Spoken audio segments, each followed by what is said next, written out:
ಆಹ್ವಾನ ಮಾಡ್ತಾ ಇದ್ದಾರೆ.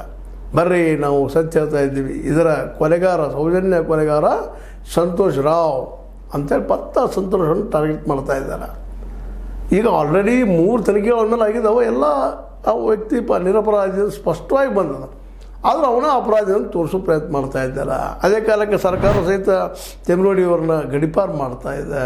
ಜೊತೆಗೆ ಮಟ್ಟಣ್ಣವರು ಯಾವಾಗ ಬೇಕಾದಾಗ ಈಗ ಗಡಿಪಾರು ಮಾಡ್ಬೋದು ಅಥವಾ ಅವ್ರನ್ನೂ ಅಟ್ಯಾಕ್ ಆಗ್ಬೋದು, ರವಿ ಪ್ರಸನ್ನ ಮೇಲೂ ಆಗ್ಬೋದು. ಇವರೆಲ್ಲರೂ ನಮಗೆ ತೊಂದರೆ ಬರುವ ಸಾಧ್ಯತೆ ಎಲ್ಲ ಇದ್ದಾವೆ ಅನ್ನೋಂಥ ಭಯ ಎಲ್ಲರೂ ಕಾಡಲಿಕ್ಕೆ. ಅದಕ್ಕಾಗಿ ಈ ಮೂಮೆಂಟನ್ನು ಈ ಸೌಜನ್ಯಗಳ ಏನು ದೌರ್ಜನ್ಯ ಹೆಣ್ಣುಮಗಳ ಮೇಲೆ ಆಗ್ಯದ, ಅಲ್ಲಿ ಸಾವುಗಳಾಗ್ತಾ ಇದ್ದಾವೆ.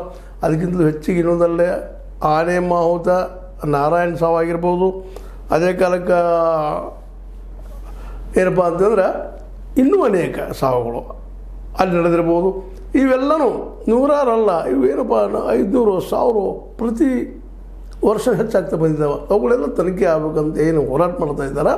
ಅವ್ರನ್ನ ಈಗ ಏನಾದರೂ ಮಾಡಿ ಅವ್ರನ್ನ ಅಪರಾಧಿಗಳು ಅನ್ನುವಂಥ ಸ್ಥಾನಕ್ಕೆ ತಂದು ನಿಲ್ಲಿಸುವಂಥ ಪ್ರಯತ್ನ ಜೋರ್ದಾರಾಗಿ ನಡೆದಿರೋದಾಗೆ ಈ ಜನ ನಿಧಾನಕ್ಕೆ ಹೇಳ್ತಾ ಇವತ್ತು ಫ್ರೀಡಮ್ ಪಾರ್ಕ್ದಲ್ಲೇ ಕೂಡ್ತಾ ಇದ್ದಾರೆ.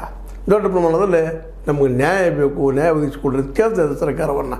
ಇದೊಂದು ಪ್ರತಿಭಟನೆಯಿಂದಾಗೆ ಇನ್ನೂ ಪ್ರತಿಭಟನೆ ಒಂದಲ್ಲ ಈಗ ನಡೀತಾ ಬಂದಿದ್ದಾವೆ.